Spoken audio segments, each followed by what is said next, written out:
దేవునికి స్తోత్రం. మీ అందరికీ వందనాలు. ఈ దినం కొరకు ఏర్పరచబడిన వాక్యము యోహాను సువార్త 15వ అధ్యాయం 2వ వచనం. నాలో ఫలింపని ప్రతి తీగ ఆయన తీసి పారవేను, ఫలించు ప్రతి తీగను మరి ఎక్కువగా ఫలింపవలెనని దానిలోని పనికిరాని తీగను తీసివేయును. ఆమెన్. దేవునికి స్తోత్రం. హల్లెలూయా, హల్లెలూయా, హల్లెలూయా. మన ప్రియ ప్రభువును రక్షకుడైనటువంటి నజరేయుడైన యేసుక్రీస్తు ప్రశస్తమైన నామంలో శాంతి టీవీలో ప్రసారమవుతున్నటువంటి ఆయన హెచ్చవలసి ఉన్నది హీ మస్ట్ ఇంక్రీజ్ అనేటువంటి అనుదిన ఆత్మీయ కార్యక్రమానికి ప్రత్యేకమైనటువంటి ఆహ్వానాన్ని పలుకుతున్నాం. దేవుని స్తోత్రం. మీ అందరికీ ప్రత్యేకమైన వందనాలండి. దేవుని స్తోత్రం. May God bless you. Hallelujah. మరొక పర్యాయము ప్రభు వాక్యాన్ని చేతపట్టుకొని, అనగా జీవవాక్యాన్ని చేతపట్టుకొని మీ మధ్యలోకి మీ ముందు రావడానికి దేవుడిచ్చిన అవకాశాన్ని బట్టి నేను దేవుని నామాన్ని మహింపరుస్తున్నాను. దేవుని స్తోత్రం. డిసెంబర్ నెల చివరి నెలలో ఉన్నాం మనం. క్రిస్మస్ హడావిడిలో ఉంది లోకమంతా. అంటే క్రైస్తవ లోకమంతా ఎట్టి దినాల్లో, లేకపోతే ఈ వేడుకల ఆరంభ దినాల్లో, లేకపోతే వేడుకలు సంరంభాల దినాల్లో, సందడి దినాల్లో మనం దేవుని వాక్యాన్ని విస్మరించకుండా దేవుని వాక్యాన్ని జాగ్రత్తగా ధ్యానిస్తూ ఆలకిస్తూ ముందుకు సాగాల్సిన అవసరం ఉంది అనే సంగతిని గుర్తు చేస్తున్నాను. దేవుని స్తోత్రం. ఎవరు అన్నట్టుగా క్రిస్మస్లో క్రైస్ట్ మిస్ కాకూడదు అన్నారు. అవును, క్రిస్మస్ అనేటువంటి ఆ అనుభవం, లేకపోతే చేసేటువంటి ఆచారంలో, అనగా ఆచారంలో క్రీస్తు సరిపోడు, ఆచారంలో క్రీస్తు ఉండడు. సమాధిలో సజీవుడైన వాడు లేనట్టుగా ఆచారాల మధ్యలో, లేకపోతే ఆత్మీయ పారంపర్యాచారాల మధ్యలో యేసు ప్రభు ఉండేవాడు కాదు, ఉండడానికి ఇష్టపడేవాడు కాదు అనే సంగతిని గుర్తు చేస్తున్నాను. సరే రండి, మనం ఈ సమయంలో దేవుని వాక్యాన్ని ధ్యానించుకుందాం. నిన్నటి ఎపిసోడ్లో మనం జ్ఞాపకం చేసుకున్న విషయాలు, నేను వానికి కనపరుచుకుంటాను, I will manifest myself, అనగా యేసు అనబడినటువంటి ఆయన మనకు అనుగ్రహించేటువంటి ప్రత్యక్షతల గురించి మనం మాట్లాడుకున్నాం. The revelation, not revelation but revelations that Christ give us to us. The revelations, different types of revelation that Christ gives to us. మనకిచ్చేటువంటి వేరు విధములైనటువంటి ప్రత్యక్షతల గురించి మనం యోహాను సువార్త 14వ అధ్యాయాన్ని ఆధారంగా చేసుకుని మాట్లాడుకున్నాం. ఒకటి, యేసు తనను గురించిన ప్రత్యక్షత. He revealed about himself to his disciples and believers. రెండవది, లోకాధికారిని గురించిన, the prince of the world, వాణ్ణి గురించినటువంటి, అపవాదిని గురించినటువంటి ప్రత్యక్షత. మూడవదిగా పరిశుద్ధాత్మను గురించిన ప్రత్యక్షత. పరిశుద్ధాత్ముడు వస్తాడు, చేస్తాడు, ఆదరిస్తాడు, ఆయన నడిపిస్తాడు, ఆయన సర్వశక్తులను నడిపిస్తాడు. ఇటువంటి విషయాలని పరిశుద్ధాత్మను గురించి ఆయన బోధించాడు. కొన్ని సంవత్సరాల క్రితం, అనగా సుమారు ఒక 30 సంవత్సరాల క్రితం యోహాను గారు బతికున్న రోజుల్లో, యోహాను గారు యోర్దాను నది దగ్గర బాప్తిజం ఇస్తున్న సమయంలో నా వెనుకాల వచ్చేవాడు శక్తిమంతుడు, నేనైతే ఈ అక్షరార్థమైన జలములలో, ఈ యోర్దాను జలములలో బాప్తిజం ఇస్తున్నాను, కానీ యెహోవా ఆత్మ సంబంధమైనటువంటి జలములలో బాప్తిజం ఇవ్వడానికి సమర్థుడైన వాడు నా వెనుకాల వస్తున్నాడు అని చెప్పడాన్ని మనం చూసాం. అనగా పరిశుద్ధాత్మ అనుభవం గురించి, పరిశుద్ధాత్మ యొక్క ప్రస్తావన ఆయన తీసుకొచ్చాడు. కానీ యేసు ప్రభు దాన్ని ఆధారంగా చేసుకున్నాడని అనలేదు ఖచ్చితంగా, దాన్ని మనసులో పెట్టుకొని పరిశుద్ధాత్మను గురించినటువంటి మరింత ఎక్కువైనటువంటి వివరణ ఇవ్వడాన్ని మనం చూస్తున్నాం. హోలీ స్పిరిట్ గురించి ఆయన నా గురించి మాట్లాడతాడు, నేను వేడుకుంటాను, తండ్రి ఆయన పంపిస్తాడు అనేటువంటి మాటలు చెప్పడాన్ని మనం చూస్తున్నాం. పరిశుద్ధాత్మను గురించినటువంటి ప్రత్యక్షత మనకు అనుగ్రహించబడుతుంది యేసు ద్వారా. నా ఆత్మను పొందుకోండి, తండ్రి వాగ్దానం చేసిన ఆత్మను పొందుకోండి అని చెప్పడాన్ని బట్టి పరిశుద్ధాత్మ యొక్క ప్రాధాన్యతను నొక్కి ఒక్కానిస్తున్నాడని అర్థం చేసుకోవాలి. నాలుగవదిగా ఆయన పరలోకపు తండ్రిని గురించి, అనగా తనను పంపిన తండ్రిని గురించి, తనలో ఉన్న తండ్రిని, తను చూస్తే తండ్రిని చూసినట్లే అని చెప్పబడిందో ఆ తండ్రిని గురించినటువంటి ప్రత్యక్షత. ఎందుకంటే ఆయన అనగా కుమారుడు తండ్రి రొమ్మును ఆనుకొని కూర్చున్నాడు కాబట్టి తండ్రిని గురించి అనేకమైన సత్యాలు తెలియజేస్తున్నాడు అని మనం అర్థం చేసుకోగలం. తర్వాత ఆయన ప్రభు నామాన్ని గురించినట్టు ప్రత్యక్షత అనుగ్రహిస్తాడు. నీ నామాన్ని నేను వారికి తెలియజేశాను, ఇంకనూ తెలియజేస్తాను, ఇంకను తెలుపుతాను, ఇంకను వాళ్ళకి దానికి సంబంధించిన ఇన్ఫర్మేషన్ ఇస్తాను, ఇంకను వారికి దానికి సంబంధించిన ప్రత్యక్షతను ఇస్తాను, ఇంకను దానికి సంబంధించిన సత్యాలను బయలుపరుస్తాను అని చెప్పినట్లుగా మనం చూస్తున్నాం. తర్వాత ఆయన పరలోకమును గురించినటువంటి ప్రత్యక్షత అనుగ్రహించినట్లుగా 5 లేకపోతే 6 ప్రత్యక్షతలు అనుగ్రహించినట్లుగా మనం గత ఎపిసోడ్లో మనం చూసుకున్నాం. ప్రత్యక్షతలు, దేవుడు మనకు ప్రత్యక్షత ప్రకటనలు ఇస్తాడు. కారణం ఏంటంటే 1 కొరింథీ పత్రిక 12వ అధ్యాయం రాయబడింది, ప్రతి వానికి వాని వాని ప్రయోజనం నిమిత్తమై ఆత్మ ప్రత్యక్షత అనుగ్రహించబడుతుంది. విశ్వాస పరిమాణము ఇవ్వబడింది, అదే సమయంలో ఆత్మ ప్రత్యక్షత కూడా అనుగ్రహించబడుతుంది అనే సంగతిని దేవుని వాక్యం ద్వారా అర్థం చేసుకుంటున్నాం. దేవుని స్తోత్రం. వీటి గురించి మనం గత ఎపిసోడ్లో మనం ఆలోచించాం. ఈ కార్యక్రమాన్ని చూస్తున్న మీ అందరికీ మరొక పర్యాయం ప్రత్యేకమైన వందనాలు తెలియజేస్తూ, అభినందనలు తెలియజేస్తూ, ఈ కార్యక్రమాలను మీరు ఇలా చూస్తూ మీరు ఆదరిస్తున్న విధానాన్ని బట్టి నేను ఎంతగానో దేవుని స్తుతిస్తూ, కొంతమంది ఫోన్ కాల్స్ చేస్తున్నారు, వారందరిని బట్టి నేను ప్రభువు నామాన్ని మహిమపరుస్తున్నాను. మీ ఫోన్ కాల్స్ మాకు ప్రోత్సాహకరంగా ఉన్నాయి, మీ మాటలు మాకు ప్రోత్సాహకరంగా ఉన్నాయి. అవేదో కేవలము ముఖస్థుతి అని మేము భావించడం లేదు, కానీ ముఖస్థుతి చేసేవాళ్ళు ఉన్నారు, ముఖస్థుతి వలన ప్రయోజనం లేదు. దైవస్థుతి, మహిమ కలిగిన దేవుని స్తుతించాలి, కానీ ఎదుటి ఒక మనిషిని గురించో వ్యక్తిని గురించో లేకపోతే ఒక అధికారి గురించో ముఖస్థుతి చేయడం, వాళ్ళ గురించి ప్రస్తావిస్తూ వాళ్ళ గురించి పదే పదే మాట్లాడడం సమంజసం కాదు. కనుక మనం ప్రభువును స్తుతించేవారిగా ఉండాలి, కానీ ముఖస్థుతి చేసేవారిగా ఉండకూడదు అనే సంగతిని గుర్తు చేస్తున్నాను. దేవునికి స్తోత్రం. హల్లెలూయా. రండి, మనం ఈ సమయంలో దేవుని వాక్యాన్ని ధ్యానించుకుందాం. దేవుని వాక్యాన్ని ధ్యానించుకునే సమయమైంది. ఒకవేళ మీరు అటు ఇటు తిరుగుతున్నట్లయితే, మీ గదుల్లో మీరు ఉంటున్నట్లయితే దయచేసి శ్రద్ధగా ఆలకించండి. బాగా స్పష్టంగా వినగలిగినంత దగ్గరగా మీరు ఆ టీవీ సెట్కి దగ్గరగా వెళ్ళగలిగినట్లయితే బాగుంటుంది. మీరు మాటలు వింటూ చాలా జాగ్రత్తగా, కొంతమంది రాసుకుంటూ ఉన్నారు, వాటన్నిటి బట్టి నేను ప్రభు నామాన్ని మహిమపరుస్తూ ఈ సమయంలో మన ధ్యానం నిమిత్తమై యోహాను సువార్త 15వ అధ్యాయం, ప్రభు కృపను బట్టి రెండోసారి మనం రివిజన్ చేసుకుంటూ వస్తున్నప్పుడు 14 అధ్యాయాలు పూర్తి చేశాం.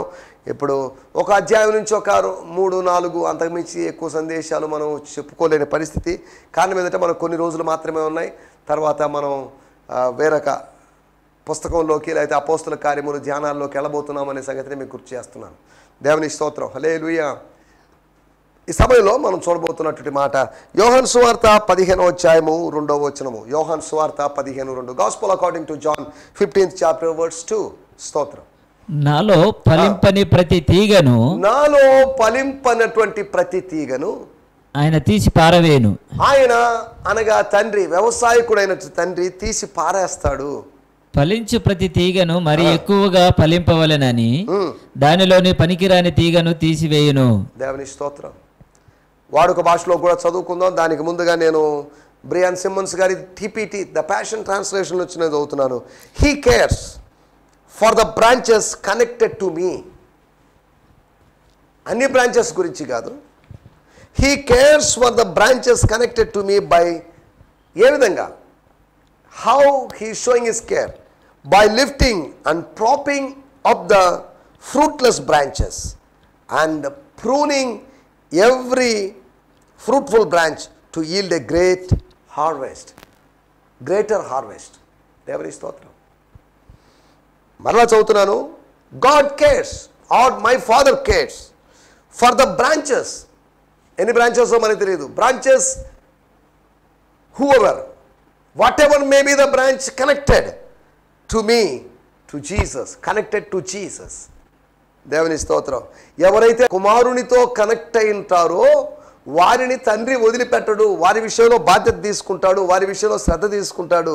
ఎలాంటి శ్రద్ధ అంటే by lifting and propping up the fruitless branches. Fruitless branches అనగా పనికిరానటువంటి తీగలు, నిష్ప్రయోజనమైనటువంటి తీగలు, నేమ్ సేక్ తీగలు, నామకార్థమైనటువంటి తీగలు. And pruning every fruitful branch to yield a greater harvest. గొప్ప కోత కోసం, గొప్ప పంట కోసం, గొప్ప గుత్తుల కోసం, గొప్ప గెలల కోసం వాటిని ప్రూనింగ్ చేస్తాడు. దేవుని స్తోత్రం. కొద్ది జాగ్రత్తగా ఆలోచించాలి. అనగా 2 విధాలైనటువంటి కొమ్మలు, అంతా ఒక సన్న తీగకి కొన్ని కొమ్మలు ఉంటాయి, దాని గురించే మనం ఆలోచిస్తున్నాం. కానీ దాంట్లో కూడా 2 రకాలు ఉన్నాయి, ఫలించేవి, ఫలించనివి. కాస్త ఫలించేవి ఉన్నాయి, అవి మరింత ఎక్కువగా ఫలించేటట్టు న్యాచురల్గా జరగడం లేదు. అలాగని సూపర్ న్యాచురల్గా జరగడం లేదు. న్యాచురల్కి సూపర్ న్యాచురల్కి మధ్యలో ఉన్నటువంటి, చూడండి, అవి ఆటోమేటిక్గా ఫలిస్తాయని చెప్పడం లేదు, ఫలిస్తాయి. కానీ మరింత ఫలించాలంటే వాటికి ప్రూనింగ్ అవసరము, వాటికి కత్తిరింపు అవసరము, వాటికి కటింగ్ అవసరము అనే సంగతిని మేము గుర్తు చేస్తున్నాను. చదువుదాం వాడుక భాషలో యోహాను సువార్త 15:2. నాలో ఫలములు కాయని కొమ్మలన్నిటినీ నా తండ్రి పూర్తిగా కొట్టివేస్తాడు. ఫలములిచ్చే కొమ్మల్ని అవి ఇంకా ఎక్కువగా ఫలమిచ్చేటట్లు చేయడానికి వాటి కొనల్ని కత్తిరిస్తాడు. వాటి కొనల్ని, ఆ ఎడ్జెస్ని, ఆ టిప్స్ని, ఆ ఏమంటారు అంచుల్ని కత్తిరిస్తాడు. పూర్తిగా కొమ్మలు నరికి పారేస్తాడని కాదు. కటింగ్లు 2 విధాలైన కటింగ్లు చేస్తున్నాడు, కత్తిరింపులు చేస్తున్నాడు. ఒకటి ఫలించని తీగని మొత్తాన్ని కత్తిరించేస్తున్నాడు. అది ఎండిపోయింది, సారాన్ని పీల్చుకోలేక నిర్జీవంగా మారిపోయింది, దాని పచ్చదనాన్ని కోల్పోయింది, దాన్ని కటింగ్ చేస్తున్నాడు. రెండవ కటింగ్ ఎటువంటిదంటే విశ్వాసికి అవిశ్వాసికి. అదేంటండి, క్రీస్తులో ఉండేది విశ్వాసులే కదా, మళ్ళీ విశ్వాసి అవిశ్వాసి అంటున్నారేంటి? అవును, క్రీస్తులోకి వచ్చిన విశ్వాసిగా ఉన్నప్పటికీ కూడా కొంతమంది అవిశ్వాసులుగానే ఉన్నారు. అందరూ పవిత్రులు కాదు అన్నట్టుగా, అందరూ విశ్వాసులు కాదు, అందరూ జ్ఞానం కలిగిన వాళ్ళు కాదు, అందరూ పరిశుద్ధులు కాదు, అందరూ భక్తులు కాదు, అందరూ ప్రార్థించేవాళ్ళు కాదు. అందుకని ఏం చేస్తున్నాడంటే ఆయన కటింగ్ చేస్తున్నాడు. ఇక రాయబడిన మాటలు, పనికిరానటువంటి తీగలు అనగా వేస్ట్ బ్రాంచెస్. అవి చెట్టుకు ఉన్నాయి కానీ సారాన్ని పీల్చుకోవడం కానీ ఏం చేయలేవు. చెట్టులో ఉండి ఏ లాభం? అటువంటిది కత్తిరించి వేయబడ్డమే అవసరం. మన శరీరంలో వేస్ట్గా ఉండేటువంటి ఒక అవయవం ఉందట, దాని పేరే ఇంగ్లీష్లో అపెండిక్స్ అన్నారు, లేదు అంటే తెలుగులో ఉండుకుము అన్నారు. అందుకని ఎప్పుడైనా 24 గంటలు కడుపు నొప్పి వచ్చినప్పుడు దాన్ని పరిశోధన చేసినప్పుడు ఈ ప్రేగుల యొక్క లేకపోతే ఇంటెస్టైన్స్ యొక్క చివరి భాగంలో ఉన్నటువంటి దాన్ని కత్తిరించి పారేస్తున్నారు. అపెండిసైటెక్టమీ అని అంటున్నారు, దాన్ని కత్తిరించేస్తున్నారు. ఎందుకంటే ఫలితము లేదు, ఫలం ఇవ్వదు. ఫలం ఇవ్వకపోగా సమస్యను సృష్టిస్తుంది కనుక, వేదన కలిగిస్తుంది, నొప్పిని కలిగిస్తుంది కనుక దాన్ని కత్తిరించి పారేస్తున్నారు. దాన్ని కత్తిరించడం వల్ల సదరు దేహము కలిగిన వ్యక్తికి ఎటువంటి నష్టం లేదు. ఎందుకు చెప్తానంటే జాగ్రత్తగా అర్థం చేసుకోవాలి. కొన్ని తీగలు ఉన్నాయి, చెట్టు మొదలు బాగానే ఉంది, చెట్టు బాగానే ఉంది, ఆకులతో నిండి ఉంది, కానీ పండ్లు లేవు. అనగా వాటికి ఎవరు దారి పక్కన ఉన్నాయి కాబట్టి ఎవరు ప్రూనింగ్ చేయలేదు, దాని పక్కన ఉన్నాయి కాబట్టి ఎవరు వాటి గురించి శ్రద్ధ తీసుకోలేదు, వాటికి నీరు పోయలేదు, వాటికి తొవ్వి ఎరువు వేయలేదు, వాటి గురించి తోవ పక్కన ఉన్న విత్తనాల్లాగా ఉన్నాయి. కాకపోతే తోవ పక్కన పడిన విత్తనాల్ని పక్షులు వచ్చి ఏరుకొని పోయినాయి, ఎత్తుకొని పోయినాయి, మింగివేసాయి. కానీ ఈ త్రోవ పక్కన అంజూరపు చెట్టు అలా కాదు, అది ఆకుల చేత అందంగా బ్యూటిఫుల్గా కనిపిస్తుంది, మంచి గ్రీనిష్గా కనబడుతుంది. కొంతమంది బాగా ఉన్నట్టుగా ఉంటారు, కొంతమంది బాగా పుష్టిగా ఉన్నట్టుంటారు, కానీ వాళ్ళంతా అనారోగ్యమే. ట్యాబ్లెట్స్, ఒకటే ట్యాబ్లెట్స్ వాడుతుంటారు వాళ్ళు. ఏమండి బాగానే ఉన్నారు కదండి మీరు? అయ్యా చూడ్డానికి బాగానే ఉన్నానేమో కానీ బలహీనుడు, శారీరకమైనటువంటి బలహీనతలు. కొంతమంది పైకి బాగానే ఉన్నట్టు ఉన్నారు, పైకి భక్తిగా ఉన్నట్టున్నారు, కానీ లోపల భక్తి లేదు. నేను అందుకని అప్పుడప్పుడు చెప్తుంటాను, పైకి భక్తి అంట, లోపల కత్తి అంట. అంటే లోపల ఎలా కత్తి పెట్టుకోగలం అంటారేమో, కత్తి పెట్టుకున్నంతగా మనగా ప్రేమ లేని తత్వంలో ఉన్న విధంగా ఉన్న విధానం అది. సరే, ఏదేమైనప్పటికీ మనం ఇక్కడ ఆలోచిస్తున్న విషయాల్లోకి వచ్చేద్దాం. మన సమయం కొద్దిగా ఉంది కనుక ఇంకా కొన్ని నిమిషాల్లో మనం కొన్ని విషయాలు జ్ఞాపకం చేసుకొని మనం ఇక్కడ ముగించుకోబోతున్నాం. మనం ధ్యానించుకోవడానికి 5 విషయాలు ఉన్నాయి. పనికి రానటువంటి తీగలు. నువ్వు ఎటువంటి తీగవి? తీగ కొన్ని రోజులకి వాడిపోతుంది, ఎండిపోతుంది. అది కత్తిరించి వేయమన్నప్పుడు అవన్నీ పోగు చేయబడి కాల్చివేయబడతాయి. దీనికి తప్ప దేనికి పనికిరాదది. అలాగే సారము కోల్పోయిన ఉప్పు తొక్కివేయబడ్డానికి తప్ప దేనికి పనికిరాదు. ఉప్పు సారం కోల్పోయినా, కొమ్మ జీవాన్ని కోల్పోయినా, లేదా ఫలాన్ని కోల్పోయినా ఇక అవి రెండు నిష్ప్రయోజనమే. ఊపిరి కోల్పోయినటువంటి, శ్వాసను కోల్పోయినటువంటి, ప్రాణాన్ని కోల్పోయినట్టు ఒక మనిషి అందగాడే కావచ్చు, మాటగాడే కావచ్చు, ఆటగాడే కావచ్చు, హైటు వెయిట్ ఉండొచ్చు, కానీ ఏం లాభం? ప్రాణము లేనంతకాలం వాడిని చూస్తూ కూర్చోలేము. కారణం ఏంటంటే ప్రాణము కోల్పోయిన తర్వాత వాని శరీరము కుళ్ళిపోవడం ఆరంభిస్తూ ఉంది. ప్రాణం ఉన్నంతకాలం శరీరం కొనలేదు. ప్రాణము పోయిన తర్వాత నుంచి శరీరము కుళ్ళు వాసన రావడం ఆరంభిస్తుంది, అనగా డికే అవడం ఆరంభిస్తుంది. లోపల లేకపోతే బ్యాక్టీరియాలు లేకపోతే లోపల ఉండే సూక్ష్మ క్రిముల వలన, వెలుపల సూక్ష్మ క్రిముల వలన ఆ దేహము క్షయించిపోతుంది. ప్రాణం ఉన్నంత వరకు దేనికి క్షయత లేదు. ప్రాణము దేవుడిచ్చినట్టు ప్రాణం, దేవుడిచ్చిన ఆత్మ దేవుని యొద్దకు తిరిగి వెళ్ళినప్పుడు క్షయత ఆరంభమవుతుంది. ఈ క్షయత ఆరంభమై క్షయించి క్షయించి క్షయించి అదృశ్యమైన తర్వాత ఒకరోజు ఇది అక్షయతను ధరించుకుంటుంది. దేవుని స్తోత్రం, హల్లెలూయా. ఇవన్నీ గంభీరమైనటువంటి ఆత్మీయ సత్యాలు, మీలో చాలామందికి తెలిసిన విషయాలే. అయినప్పటికీ ఎవరైనా కొత్త వారు ఉంటారేమో వాళ్ళకి జస్ట్ రిమైండ్ చేస్తున్నాను అంతవరకే. పనికిరాని తీగగా ఉన్నావా?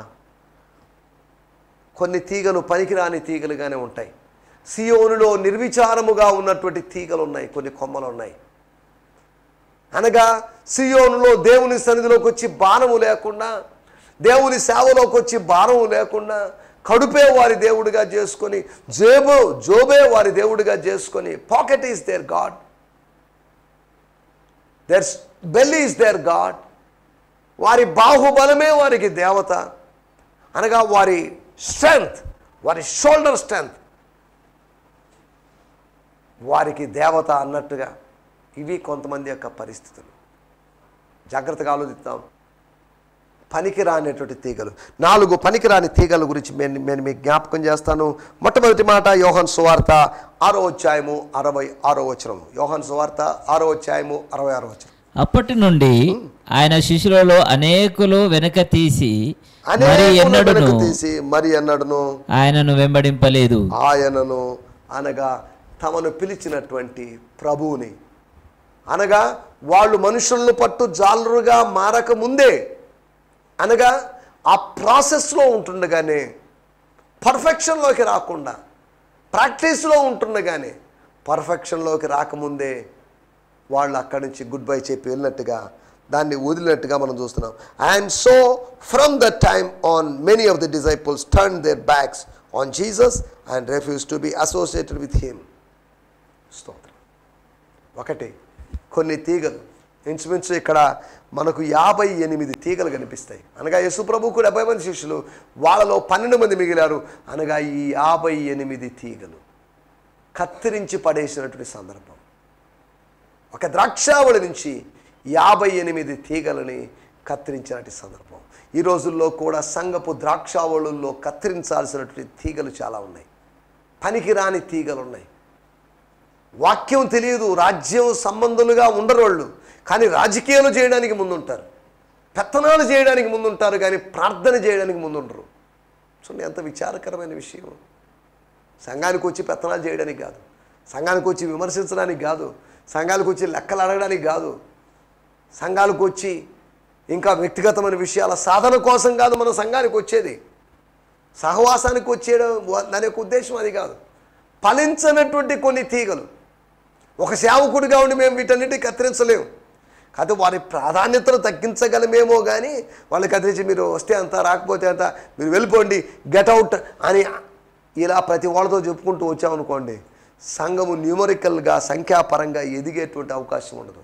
అలాగనే సంఖ్యాపరంగా ఎదిగించుకోవడానికి రాజీ పడిపోతూ ఎవరుంటే ఏం లేండి అందరినీ చేర్చుకుంటూ ఉండడం కూడా సరికాదు. స్తోత్రం. ఒక సందర్భంలో 58 మందిని ఎందుకు అనవసరంగా పోగొట్టుకోవాలి? Let them stay with me అని ఎప్పుడు యేసు ప్రభు అనుకోలేదు. They should go. ఆ ఫలింపని తీగను యేసు ప్రభు ప్రూనింగ్ ఇచ్చినటువంటి సందర్భం.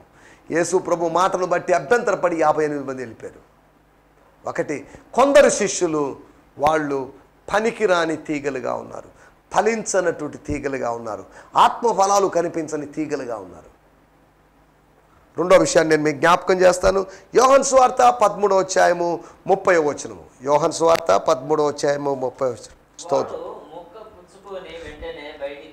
వాడు ముక్క పుచ్చుకొని, జూడాస్ ఇస్కరియోత్ అనగా యోహాను సువార్త 14వ అధ్యాయములో ఇస్కరియోతు కాని యూదా అనేటువంటి ఒక వ్యక్తిని, ఇస్కరియోతు కాని యూదా ఉన్నాడు, ఇస్కరియోతు వాడైనటువంటి యూదా ఉన్నాడు. ఇక్కడ ఇస్కరియోతు యూదా ఆయన చేసినటువంటి పనిని గురించి మనకు అక్కడ రాయబడింది. వాడు మొక్క పుచ్చుకొని బయటికి వెళ్ళిపోయాడు, గుడ్ బై చెప్పాడు, ఫెలోషిప్కి గుడ్ బై, సహవాసానికి గుడ్ బై చెప్పి వెళ్ళిపోయాడు. స్తోత్రం. వాడు లెస్ అయిన జ్ఞానమునకు విరోధి అని సామెతల గ్రంథం 18వ అధ్యాయం 1వ వచనం ప్రకారం ఆలోచించవచ్చు. స్వేచ్ఛానుసారముగా నడుచువాడు లెస్ అయిన జ్ఞానమునకు విరోధి వాడు. స్తోత్రం. హల్లెలూయా. ఈ రోజుల్లో కూడా లెస్ అయిన జ్ఞానానికి, దైవికమైన జ్ఞానానికి విరోధులుగా జీవిస్తున్నట్టు అనేక మంది సంఘ పెద్దలు, కమిటీ మెంబర్స్ ఉన్నారు. స్తోత్రం. మనం ఆలోచిస్తున్న విషయాలు. ఒకటి, కొందరు శిష్యులు పనికిరాని తీగలుగా మారారు. ఒకప్పుడు ఫలించుండొచ్చు, ఒకప్పుడు విస్తారంగా ఫలించుండొచ్చు, ఒకప్పుడు బహుగా ఫలించుండొచ్చు, కానీ ఇప్పుడు ఫలము లేనటువంటి కొమ్మల్లాగా మారిపోయారు, ఫలము లేని తీగల్లాగా మారిపోయారు. తర్వాత రెండవదిగా ఇస్కరియోతు యూదా ఒక పనికి రానటువంటి తీగగా, పనికి మాలిన తీగగా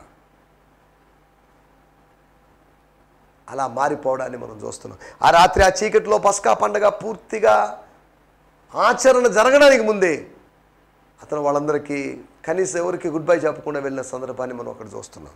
దేవుని స్తోత్రం. మూడో విషయాన్ని నేను మీకు జ్ఞాపకం చేస్తాను. యెషయా గ్రంథము 14వ అధ్యాయము 19వ వచనం. యెషయా గ్రంథము 14వ అధ్యాయము 19వ వచనం. అక్కడ రాయబడిన మాట ఒక కొమ్మను గురించి రాయబడింది, లేకపోతే ఒక తీగను గురించి రాయబడింది. ఆ కొమ్మ పరిస్థితి ఏంటో చూద్దాం. యెషయా గ్రంథము 14వ అధ్యాయం 19వ వచనం. నీవు సమాధి పొందక పారవేయబడిన కొమ్మ వలె ఉన్నావు. పారవేయబడినటువంటి కొమ్మలాగున్నావు.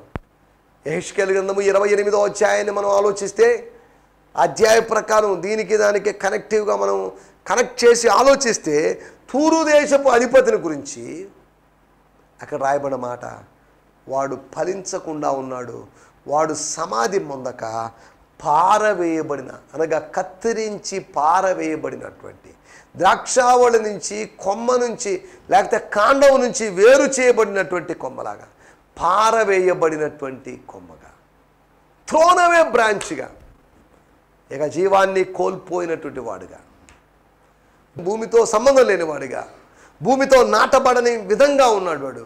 వాడు వెళ్ళిపోయాడు, కట్ చేయబడ్డాడు. He was cut off. స్తోత్రం. పారవేయబడినటువంటి కొమ్మ. అక్కడ రాయబడింది యోహాను సువార్త 15వ అధ్యాయంలో వారు ఏం చేస్తారో తెలుసా? 6వ వచనంలో, ఎవడైనా నా యందు నిలిచి ఉండేలా వాడు తీగవలే బయట పారవేయబడి ఎండిపోవును, మనుషులు అట్టి వాటిని పోగు చేసి అగ్నిలో పారవేతురు, అవి కాలిపోవును. స్తోత్రం. హల్లెలూయా.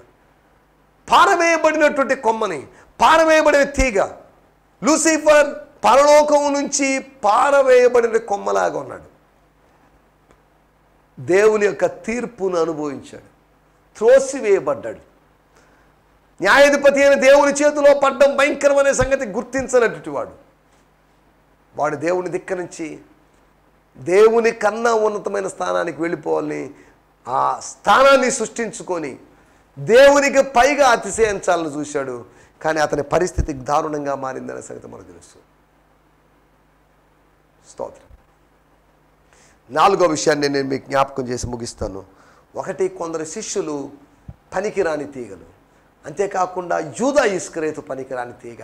మూడవది, లూసిఫర్ పనికిరాని తీగగా మారాడు.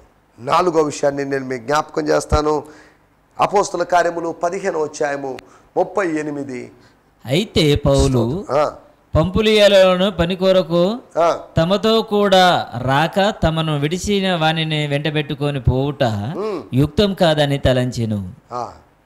దేవుని స్తోత్రం. వారిలో ఎవరు అతను ఏంటి అని మనం ఆలోచిస్తే 37వ వచనం. అప్పుడు మార్కు అను మారు పేరు గల యోహానును వెంటబెట్టుకొని పోవుటకు బర్నబా ఇష్టపడెను. అయితే పౌలు But Paul disagreed. He did not think it was proper to take the one who had deserted them in south central Turkey, leaving them to do their missionary work without him. South central అనగా దక్షిణ మధ్య Turkey ప్రాంతంలో, దేవుని స్తోత్రం, south central Turkey అనగా పంపూలియా అని చెప్పబడిన ప్రదేశంలో తమతో రాక కుంటి సాకులు చెప్పుకొని తప్పించుకున్నటువంటి ఎవరతను? 37 వచనం. Barnabas wish to take mark, బ్రాకెట్లో రాయబడింది ఆల్సో నోన్ యాజ్ జాన్. 2 పేర్లు ఉన్నాయి ఆయనకి, ఒకటి మార్క్ అని జాన్ అని. జాన్ మార్క్, మార్కు అను మారు పేలిగిరినటువంటి యోహాను. Along with them but Paul చెప్పాడు, సారీ అండి బర్నబాస్ గారు, సారీ అండి అని చెప్పాడు. ఒక పనికిరాని తీగగా మారాడు జాన్ మార్క్. అతను సేవలోంచి బయటికి వెళ్ళిపోయాడు. సేవ అనే కొమ్మలో నుంచి, సేవ సహవాసపు కొమ్మలో నుంచి, ఆత్మ సంబంధమైనటువంటి సేవ అనేటువంటి కొమ్మలో నుంచి వేరైపోయినటువంటి కట్ ఆఫ్ అయినటువంటి వ్యక్తిని మనం చూస్తున్నాం. తర్వాత బర్నబాతో కలుసుకున్నాడు, వేరే విషయం. కానీ ముందు ఆ ఫస్ట్ మిషనరీ జర్నీలోనే కాస్త దూరం ప్రయాణం చేసి ఏక దూరం ప్రయాణించలేక వద్దనుకని వెనకంజ వేసిన వ్యక్తి. నువ్వు ఎలా ఉన్నావు? ఈ మాటలు వింటున్నట్టు దేవుని బిడ్డలారా, మీరు ఎలా ఉన్నారు? స్తోత్రం, హల్లెలూయా. 4 పనికిరాని తీగల గురించి మీకు జ్ఞాపకం చేశాను. కొందరు శిష్యులు, యూదా ఇస్కరియోతు, లూసిఫర్, అంతేకాకుండా జాన్ మార్క్ అనేటువంటి వ్యక్తిని గురించి మనం మాట్లాడుకున్నాం. వాళ్ళు పనికిరాని తీగలుగా మారారు. పనికిరాని తీగలుగా కాకుండా ఫలమిచ్చే తీగలుగా ఉండడానికి దేవుడు మనకందరికీ కృపను అనుగ్రహించి నడిపించి బలపరచునుగాక. ఆమేన్, హల్లెలూయా, హల్లెలూయా. మీ అందరికీ ప్రత్యేకమైన వందనాలు. ఈ సందేశము మీకు ఆశీర్వాదకరంగా ఉందని నమ్ముచున్నాము. ప్రార్థనా అవసరతల కొరకు మమ్మల్ని సంప్రదించవలసిన మా చిరునామా గిద్యోన్ మిషన్ చర్చ్, 6వ వీధి, శాంతినగర్, నెల్లూరు 4, ఆంధ్రప్రదేశ్. పిన్ 524004. మా ఫోన్ నంబర్లు 7036443613 మరి ఒక నంబర్ 9392293010. మా ఈమెయిల్ ఐడి gfihmi2015@gmail.com. దేవుడు మిమ్మును ఆశీర్వదించునుగాక. ఆమేన్.